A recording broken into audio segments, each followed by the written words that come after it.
입장에서는 이제 그 20세 이상으로 싸움에 나갈 만한 남자들을 숫자를 세는 게 나왔다고 했습니다. 그래서 숫자를 다 세보니까 60만 3,500명이었는데 실제로 그 숫자는 조금 계산을 잘못한 숫자일 수도 있다. 그래서 4만이라는 말은 4만이 아니고 40 지휘관에 5,000명이라든지 그렇게 계산해야 맞는다 하니까 그 히브리어의 공알이라는 것이 그 천이라는 그 단위의 말이라는 것이 어떻게 보면 숫자의 천일 수도 있고 또 안 그러면 하나의 집단을 가리킬 수도 있고 그래서 이제 숫자를 다시 알려보니까 이제 60만 3,500명이었는데 지난주 우리가 발견한 것은 그게 60만이 되든 6만이 되든 아무 상관없다는 거죠. 그게 왜냐하면 한 명 한 명 우리 지파의 사람들을 파악하다 보니까 이 한 사람 한 사람이 다 누굽니까? 그 홍해를 건너서 6월절에 그 피 뿌리는 제사를 통해가지고 살아남은 정말 하나님의 귀한 사람을 발견했기 때문입니다. 자, 그래서 우리가 그 지난주 발견한 내용은 뭐냐면 영혼을 깊게 보면 깊게 볼수록 숫자는 의미가 없어집니다. 그렇죠? 영혼을 제대로 보면 제대로 볼수록 숫자는 의미가 없어집니다. 자, 숫자는 어떻게 보면 상대적인 건데요. 숫자는 상대적인 거죠. 그런데 뭐 크고 작게 다 비교해서 그렇지 않습니까? 그런데 절대적인 거 앞에 쓰면 이 상대적인 건 아무것도 아니게 됩니다. 그 영혼의 가치를 우리가 제대로 바라보게 되면 이 영혼이 한 명이 있든 두 명이 있든 아무 차이가 없어집니다.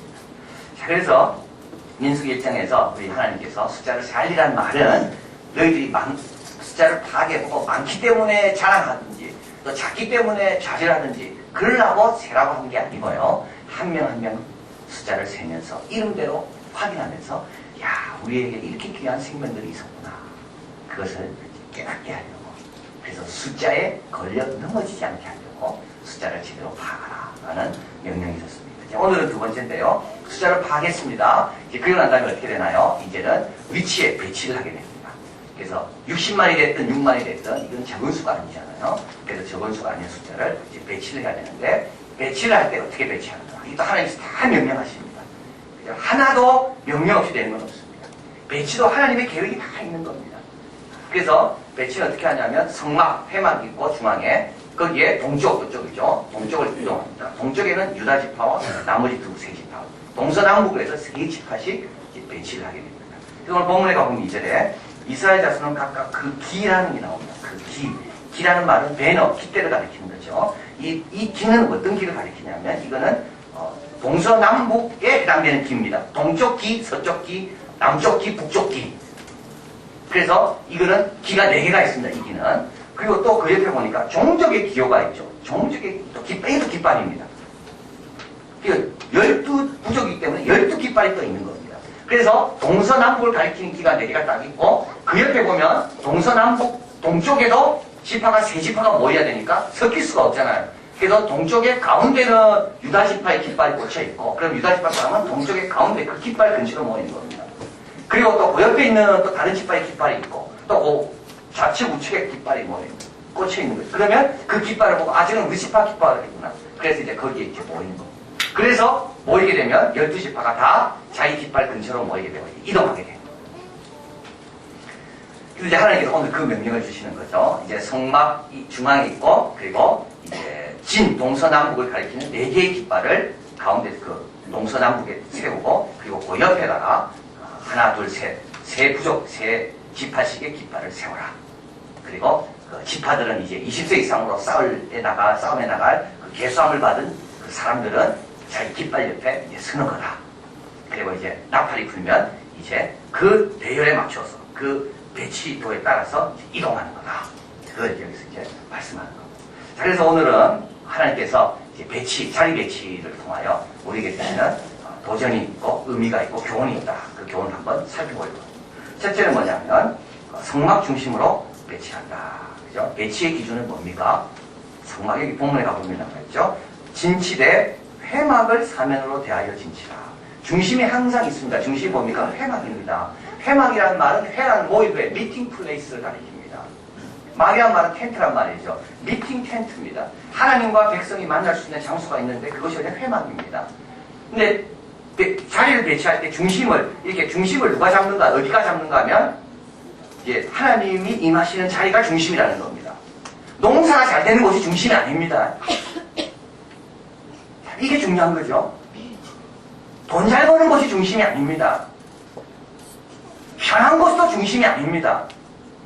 이게 참 중요한 겁니다. 우리는요, 중심 없이는 못 삽니다. 우리는 살아갈 때 뭔가 나름대로 자기 중심이 있어야 되죠. 그 중심, 그 기준을 따라서 판단하고 결정합니다. 어떤 사람은 뭐에 따라 판단합니까? 교육 환경입니다. 뭘 결정할 때 어디가 교육 환경이 좋은가? 그것 따라 결정합니다. 어떤 사람은 뭡니까? 어디 가면 돈을 많이 벌고 아파트 값이 오를까? 집값 오를까? 경제적인 겁니다. 중심 없이 결정하는 사람 아무도 없습니다. 나름대로 다 중심을 가지고 뭔가를 결정합니다. 근데 예수 믿는 사람은 뭐가 중심이 돼야 된다고요? 하나님이 중심입니다. 하나님이 어디 계시는가를 보고 그 자리에 가야 되는 거예요. 하나님이 광야에 계시면 광야로 가야 되는 거예요. 하나님이 물가에 계시면 물가로 가야 되는 거예요. 그러니까 우리가 쉽게 판단하면 안 돼요. 저 사람은 왜 물가가 있을까? 중요한 거는 물가가 중요한 게 아니라 거기에 하나님이 계시냐 안 계시냐가 중요한 겁니다. 저 사람은 왜 산에 있는가? 저 불편한데. 그건 하나님이 계시니까. 자, 그래서 이것이 이스라엘 백성과 다른 백성은 구별지는 겁니다. 다른 백성은 아브라함과 롯도 마찬가지입니다. 뭘 선택할 때 뭘 따라 선택합니까? 눈에 보기 좋은 것, 농사짓기 좋은 것. 롯이 그걸 선택했죠. 그 땅을 선택했습니다. 물리기 좋은 것. 그러나 아브라함은 그걸 따라 선택하지 않습니다. 그래서 세상 사람들이 우리를 보고 이상하게 생각합니다.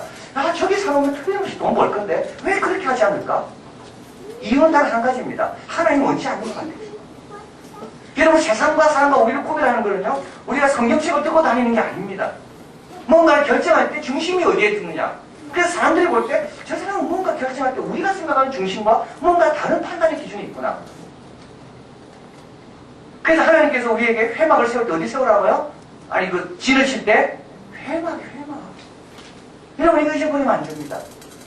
여러분이 이사 가지고 결정하시잖아요. 그때 생각해 보세요. 그 주위에 좋은 교회가 있는가? 그럼 가십시오.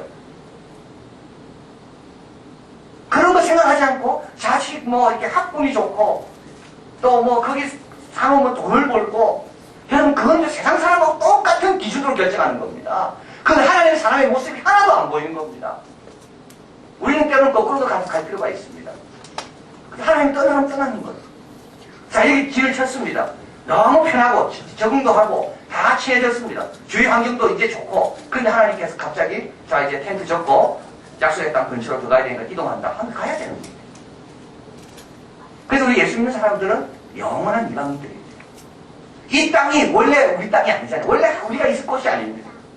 우리 모두 이방인입니다. 그래서 여기에 뿌리를 너무 깊게 내리면 안 돼요. 우리는 언제라도 접을 준비를 해야 돼요. 요즘 사람들은요, 여러분 집은 잘 정리할지 모르겠지만 집 정리 안 한답니다. 참. 똑똑할수록 집 정리 안 한답니다. 근데 대부분 똑똑한 사람이 정리를 안 한대요. 저거 하는 말. 위험하셨대요. 근데 그 사람도 물어보면 계속 이렇게 정리 안 하길 원하냐? 그렇지 않대요. 자기도 정리하기를 쉽지만 근데 정리를 안 하는 이유가 있대요. 왜냐하면 너무 많기 때문에. 지금 현대인들은 너무 많이 가지고 있어요. 그렇기 때문에 그걸 치우려면 끝이 없기 때문에 아예 정리 안 하는 거예요. 여러분, 애들도 한번 보십시오. 애들 방에 들어가서 옷이 너무 많으니까 자기 양말이 너무 많으니까 여기죠. 연필이 너무 많으니까 여기죠. 연필 한 장밖에 없어 보십시오. 제자리에 딱 있습니다. 참 우리 생활도 좀 정리할 필요가 있을 것 같습니다. 그래야 이동하기 쉽습니다. 너무 많은 것을 뿌리를 깊게 두려고 하면요, 주님께서 부르실 때 못 움직입니다. 너무 무거우면 못 움직입니다. 징기스칸이 왜 세계를 제패했는가? 징기스칸의 부대는 이 몸이 가벼웠다는 겁니다. 유럽의 기사들은 이 철로 된 게 너무 무거워가지고 한번 움직이려면 너무 불편했지만 징기스칸의 부하들은 너무 가볍다. 기동성이 뛰어났거든요. 그러니까 막 잽싸게 날려가서 활을 날리는 거예요. 그런데 유럽의 기사들은 큰 거 갖고 활을 한 번씩 누르려면 분할 수밖에 없는 거예요. 우리 예수 믿는 사람이 그렇게 가벼워야 됩니다. 자, 그래서 여기서 누구 중심이라고 해요? 하나님 중심입니다. 하나님이 어디로 이동하는가를 늘 바라보면서 하나님을 옮기면 나도 가야 됩니다. 그게 사는 길입니다. 하나님을 잃어버리면 중심을 잃어버리는, 이거 우리가 그걸 늘 생각해야 됩니다. 배를 항해하는 사람이 북극성입니까? 별을 잃어버리면 이제부터 다 어디 끝난 겁니다. 중심을 놓는 순간부터 지금 갖고 있는 거 언제 이거 빼앗길지 모릅니다. 자, 그래서 첫 번째 교훈은 뭐라고요? 회막 중심입니다. 두 번째 주시는 교훈이 있습니다. 그건 뭐냐면 많이 가진 자에게는 하나님께서 많이 찾으신다는 겁니다. 헌신의 양은 희생은 같지만 헌신의 양은 다를 수가 있다는 겁니다. 그래서 이 본문에 보면 제일 동쪽에 누가 씁니까? 제일 앞에 누가 쓰죠? 3절에 동방 해 돋는 편 진실자는 누굽니까? 유다입니다. 왜입니까? 유다는 몇 명입니까? 숫자 보니까 74,600명 제일 많습니다. 여러분 12지파의 장자는 유다가 아니고 루벤입니다. 여러분 여기가 저는 처음 깨닫습니다. 여러분 부모님 모시고 부모님께 뭔가를 효도하는 것에 있어서도 나는 장자가 아닌데 이렇게 말하는 분 있죠. 그건 성경적이지 않습니다. 유다는 장자가 아닙니다. 그런데도 유다가 제일 앞에 쓰는 이유고 제일 먼저 나오는 이유는 장자 역할을 하는 이유는 유다가 복을 많이 받았기 때문에. 나는 차남인데 나는 부모님 안 모셔서 그건 성경적이지 않습니다.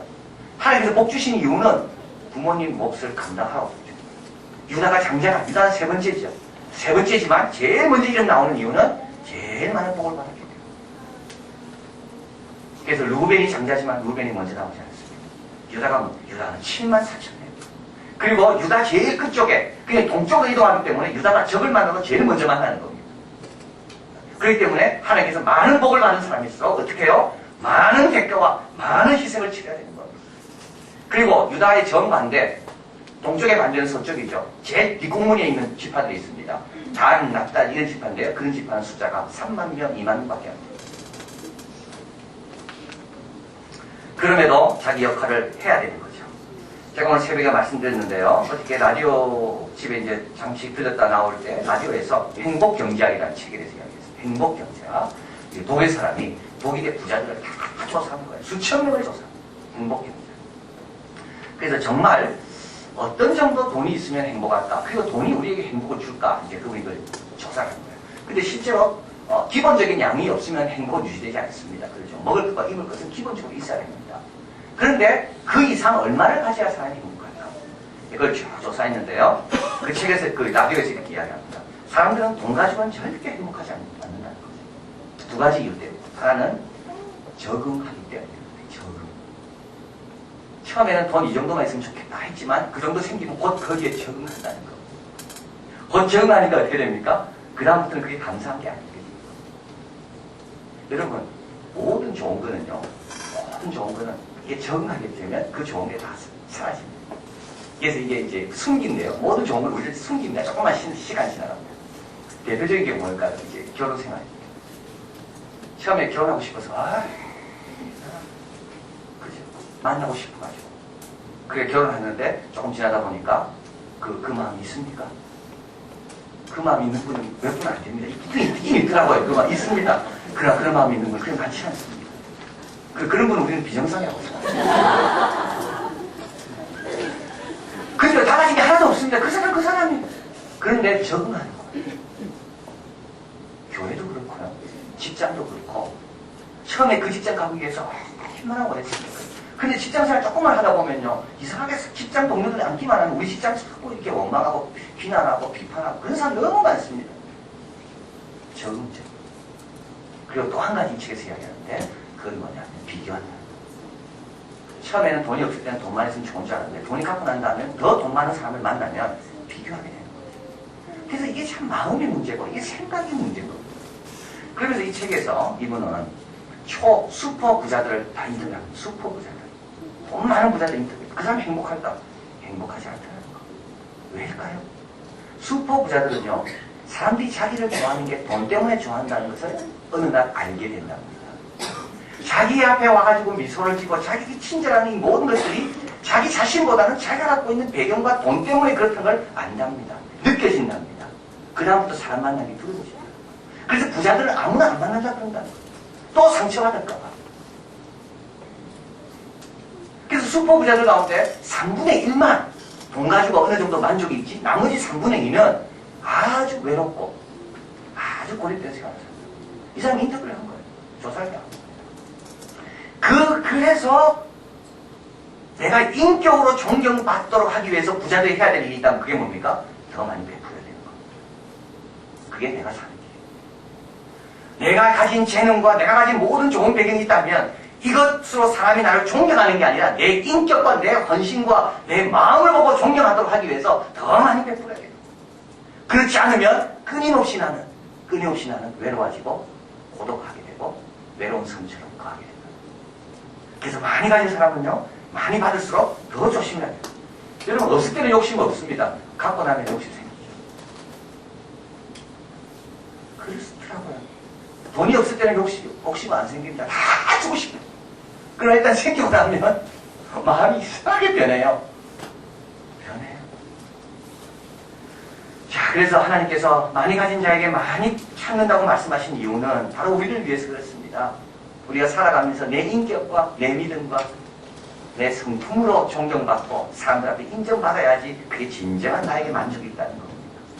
그렇지 않으면요, 그런 사람들, 아무리 수많은 사람이 내 주위에 있다 할지라도, 내 돈을 보고 내 배경을 보고 온 사람들은 아무리 많이 있다 할지라도 나에게 진정한 만족을 못 주고 깊이 있는 참된 관계를 발전시킬 수 없다는 거예요. 자, 그래서 유다 지파가 제일 위험한 곳에 씁니다. 적과 제일 먼저 만나는 데 씁니다. 그건 왜 그랬습니까? 하나님께서 유다 지파에게 가장 많은 복을 주시고 가장 많은 군대를 주셨기 때문에. 또 한 가지 여기서 우리에게 주시는 교훈이 있습니다. 그건 뭐냐면 기준의 중요한 겁니다. 2절에 가보면 이스라엘 자손은 각각 그 기와 그 종족 기호 곁에 진을 치되. 자, 동서남북에 속하는 각 지파에 속하는 세 지파죠. 각 진에 속하는 세 지파는 그 진에 해당되는 기의 옆에 서야 되고요. 그리고 또 12지파는 그 세 지파는 동서남북에 있는 각 세 지파는 그 자기 지파를 상징하는 기 옆에 또 서야 되는 거죠. 자, 그래서 여기서 중요한 게 뭐냐면 세 번째로 이 기수의 역할이 중요한 겁니다. 기수가 중심을 잘못 잡으면 다 틀린 겁니다. 기준을 잘못 잡으면 줄을 다시 서야 되는 겁니다. 기수의 역할이 그래 중요하다. 그래서 기수는요, 일을 목숨 걸고 해야 됩니다. 내 개인 취미생활 하면 안 됩니다. 기수는. 저기 꽃이 있네. 나는 꽃을 너무 좋아하는데 거꾸로 가보자. 움직이면 다 움직이는 겁니다. 여러분, 이 기수 역할이 이게 중요한 겁니다. 기수는 취미생활 해도 안 되고, 기수는 자기 좋아하는 사람 만나도 안 되고, 기수는 다른 사람이 늘 자기 의존해 있다는 것을 기억하면서 늘 자기 중심을 잡지 않으면 자기 혼자 망하는 게 아니라 수많은 사람이 다 어려움을 당하는 거예요. 이게 기수의 역할이 중요한 거죠. 왜냐하면 하나님께서 그 기 옆에 서라고 명령했기 때문에. 지난주 우리 모세에 대해서 말씀드렸어요. 우리 가장들이 집에서 믿음의 엄마 아빠들이 하는 겁니까? 기수 역할을. 엄마 아빠가 방향을 잘못 잡으면 네 그리 가는 게 맞는 줄 압니다. 난 이게 틀려 돌아오죠. 애들이 기준 잘못 잡았기 때문에. 그러나 가면서 낭비하고 오면서 낭비하고. 그래서 부모의 믿음이 너무 중요한 겁니다. 하나님 말씀 다 듣고 길을 들고 흔들리지 않고 딴 데 마음 빼앗기지 않고. 대부분 사람들이 왜 무너집니까? 마음을 딴 데 빼앗기니까 무너집니다. 하나님만 집중해야 돼요. 그렇죠. 하나님만 집중해야 돼요. 참 사탄은요, 우리를 압니다. 우리의 마음을 조금만 흩어놓으면 우리가 약해지고 우리가 약간 분별력이 흐려진다는 걸 압니다. 그래서 우리가 조금의 집중력이 흐트러놓으려고 자꾸 우리의 마음을 분산시키는, 가정생활도 마찬가지입니다. 마음을 다 가정의 아이들 중심으로, 가정 중심으로 다 잡아야지만 흔들림이 없습니다. 그런데 마음이 딴 데 가는 순간부터 가정이 흔들리기 시작합니다. 자, 그래서 이게 기수의 역할이 굉장히 중요합니다.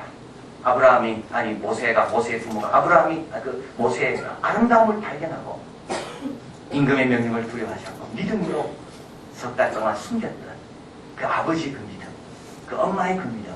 그래서 모세가 그 기준을 배우고 나중에 모세도 애국의 모든 보화를 다 주님이 주시는 상보다는 못한 것으로 여겼다. 이 기수가 중요하다. 그것을 말씀합니다. 자, 마지막으로 오늘 본문을 가보겠습니다. 또 한 가지 중요한 게 있죠. 34절 같이 있습니다. 이스라엘 자손이 여호와께서 모세에게 명하신 대로 다 준행하여 각기 종족과 종족을 따르며 그 길을 따라 진치기도 하며 진행하기도 하였더라. 자, 이제 또 마지막으로 더 중요한 교훈이 있는데 그건 뭐냐? 이스라엘 자손입니다. 그렇죠? 길을 아무리 세워놔도 자손들이 그 길을 바라보지 않고 그 길을 따르지 않으면 안 되는 겁니다. 근데 여기 보니까 두 가지가 나오죠. 뭘 잘해야 됩니까? 하나는 진치기라고 멈추는 거죠. 또 하나는 뭡니까? 진행하는 거, 이 두 가지를 잘해야 되는 겁니다. 그래서 나는 가고 싶어도 주님에서 멈추라면 어떻게 돼요? 멈춰야 되는 거예요. 나는 또 멈추고 싶어도 주님이 가라면 어떻게 해야 됩니까? 또 가야 되는 겁니다. 자, 이게 어렵죠, 이게. 섰다 가다, 이게 어렵습니다. 나는 빨리 가고 싶은데 주님은 서라 그러는 거예요. 나는 가기 싫은데 주님은 가라고 이야기하는 거예요. 근데 이 백성들이 다 어떻게 했다고요? 다 갔다는 겁니다. 여러분, 일하다가도 제7일이 되면 주님께서 뭐라고 했습니까? 이날은 안식이기 때문에 쉬라 그랬습니다. 그러면 열심히 뛰다가 아쉽지만 쉬어야 되는 거예요. 그게 오래가는 비결입니다. 주님은 아십니다. 쉴만한 물가로 잔잔한 푸른 초장으로 인도하시는 이유는 곧 이제 사망의 음침한 골짜기로 들어갈 때가 됐기 때문에 좀 쉬었다가 힘을 저축해서 사망의 음침한 골짜기로 같이 가기 위해서 주님께서 쉬게 하시는 겁니다. 그런데 우리는 그 앞에 뭐가 모르기 때문에 계속 일하려고 달려들다가 몸에 무리가 되고 마음에 힘이 들고 짜증이 나고 지혜도 잃어버리고.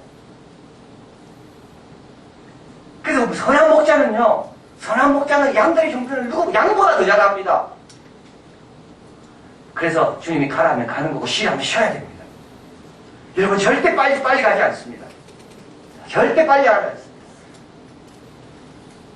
여러분, 그런 이야기 많이 들었잖아요. 버스 타려 했는데 버스 기사가 안 세워주는 바람에 막 화가 나는데 알고 보니 그 버스가 가다 사고 났더라. 뭐 이런 이야기 많이 안 들었습니까? 뭐 배를 타야 되는데, 그죠? 마침 뭐 집에 일이 있어서 배를 놓쳤는데 알고 보니까 그 배가 가다가 큰 어려움을 당했더라. 주님께서 서라 하면 서야 되는 겁니다. 오직 너 하나님의 사람. 이 누구 겁니까? 아버지 겁니다. 나도 아버지 겁니다. 참 내 것처럼. 오늘 저녁에 오신 분 진짜 잘 오신 분.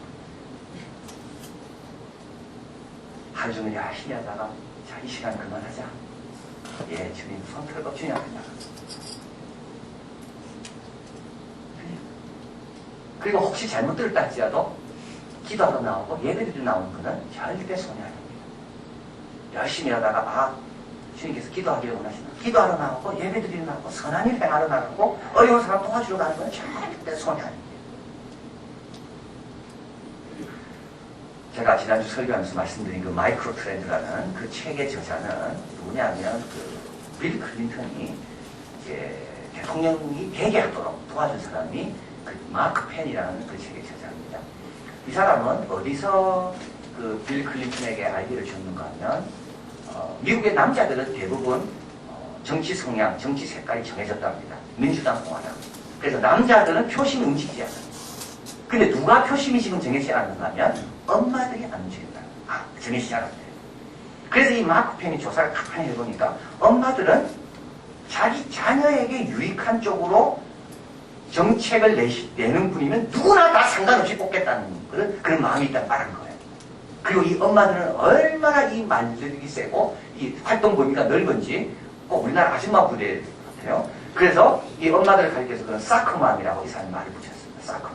그래서 애들을 운동시키려고 차에 태우고 이 축구 클럽에 갔다가 저 클럽에 갔다가 그래서 애 아이스하키 좋다면 아이스하키 시키고 축구 좋다면 축구 좋다 시키고 그러면서 그 운동할 동안 뭐 하겠어요 엄마들이? 이야기할 거 아니에요 거기서 끝날 때까지. 그러니까 남자보다 훨씬 더 많은 영향을 미칠 수 있는 게 바로 이 사커맘이라는 거예요. 그래서 클린턴의 기사는 좋아할 겁니다. 사커맘을 움직이면 당신 된다. 그래서 사커맘을 움직여서 사커맘 엄마들이 뭘 좋아할까? 뭐 엄마들은 뭐 자유무역 이런 게 좋아하는 게 아니라 안전한 학교, 교육질의 향상 이런 걸 엄마들이 관심 많거든요. 그래서 클린턴이 그걸 제시해서 그 사커맘의 그 구성표를 끌어모아서 했다는 거예요. 자, 그래서 이 사람은 메가 트렌드 큰 이 경향뿐만 아니라 작은 마이크로 트렌드가 아주 중요한데 이 마이크로 트렌드 오늘날은 전부 분산되어 있기 때문에 이 마이크로 트렌드가 어떤 게 크게 한번 히트치냐에 따라서 다른 모든 게 영향받는다는 거예요. 그래서 마이크로 트렌드를 봐야 된다. 그래서 이 사람이 되게 축복하죠. 근데 여러분 오늘 잘 오셨다는 이유는 이 말씀입니다. 오늘 오후에 책을 읽다가 놀라운 사실을 봐요. 지금 민주당 선거에서 미국의 힐러리하고 오바마하고 붙었는데 누가 지금 이기고 있습니까? 오바마는 흑인입니다.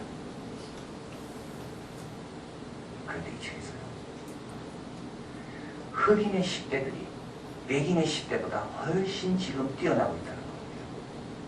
이유는 세 가지입니다. 첫째, 흑인의 고3들은 백인의 고3보다 주일 교회 참석하는 비율이 높다는 겁니다. 이야, 나 이 사람 예수 믿는지 안 믿는지 모르겠어.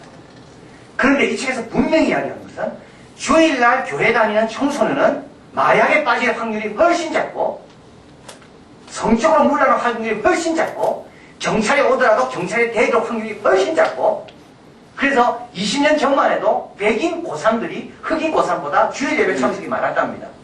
그런데 지금은 완전히 바뀌어가지고 흑인의 고3들이 주일 예배에 빠지는 경우가 거의 없다는 거예요. 10명 중에 4명은 주일 예배 다 참석하고 있다. 그래서 이 사람은 앞으로 소망이 있냐 없냐를 뭐로 보는가 하면 주일 예배 참석하냐 안 하냐 그 중에 그 중요한 거랍니다. 그게 하나라요. 주일 예배 참석하는 백인이 많으냐 흑인이 많으냐 라티노가 많으냐 아시안이 많으냐 보면 앞으로 10년 뒤에 누가 사회 주류에 설 건가 알 수 있다. 이야, 도전되죠. 두 번째는 사회봉사입니다. 사회봉사를 청소년 때 누가 많이 하느냐가 앞으로 사회에 큰 힘을. 근데 왜 이게 중요하냐? 이 사람이 그 이유를 밝힌 거예요. 왜 사회봉사가 중요하냐면 사회봉사를 해본 아이들은 나의 작은 노력으로 뭔가 변화되고 있다는 것을 체험했다는 것. 내가 조금만 노력하고 조금만 내 것을 나눠주면 공동체가 변할 수 있다는 것을 이 아이들은 어려서부터 발견했다는 겁니다. 그래서 이 아이들은 사회에 대한 공헌과 헌신과 관심이 훨씬 많다는 겁니다. 공부만 하는 아이들은요, 사회가 어떻게 움직이고 내 작은 봉사가 사회에 어떤 영향을 미치는지를 체험한 적이 없기 때문에 사회에 대한 관심이 없습니다. 그러나 인도도 갔다 오고 알바니아도 갔다 오고 일본도 갔다 오고 이렇게 갔다 온 아이들은 야, 우리의 노력으로 이렇게 사람들이 달라질 수 있구나. 그 다음부터는 생각이 바뀐다는 거예요. 그리고 세 번째가 있는데 세 번째는 투표하는 경향이라는 거. 정치적인 경향. 그래서 이 미국의 이 블랙, 이 흑인의 10대들은 대부분 무소속이라고. 왜 무소속이냐면 자기는 독립적으로 생각한다는 거예요. 독립적으로 판단한다. 대부분 진지하고 열성적이고 독립적이고